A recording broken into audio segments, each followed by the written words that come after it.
La loi travail du 8 août 2016 a réformé la définition du motif économique de licenciement. Elle autorise également la mise en œuvre de licenciements économiques avant une reprise d'activité en portant transfert automatique des contrats de travail. L'objectif de la loi est de sécuriser le droit du licenciement économique en précisant les contours du motif économique.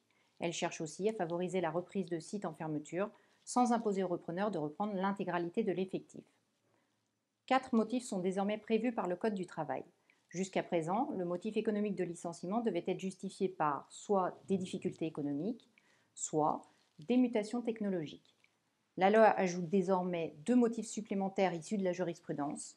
Premier motif supplémentaire, la réorganisation de l'entreprise nécessaire à la sauvegarde de sa compétitivité. Selon la jurisprudence antérieure, il s'agit de la possibilité pour l'entreprise de s'adapter par anticipation pour éviter des difficultés économiques.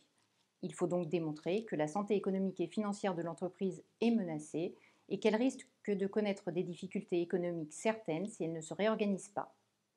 Deuxième motif, intégré dans la définition légale, la cessation d'activité de l'entreprise. Celle-ci peut également constituer un motif économique de licenciement, mais à 2 conditions. Elle ne doit pas être due à une faute de l'employeur ou à sa légèreté blâmable. La notion de difficulté économique est également précisée. La loi énumère désormais des critères dont l'évolution significative permet de justifier des difficultés économiques.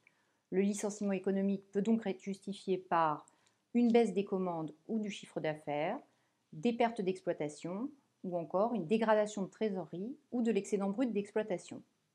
Ces critères restent toutefois indicatifs et vous pouvez utiliser d'autres critères comptables et financiers.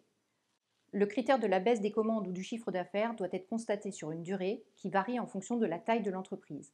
Ainsi, pour une entreprise de moins de 11 salariés, la baisse des commandes ou du chiffre d'affaires doit être établie pendant un trimestre.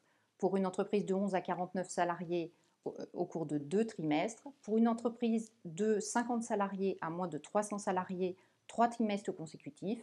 Et pour une entreprise d'au moins 300 salariés, il doit être établi au cours de 4 trimestres consécutifs.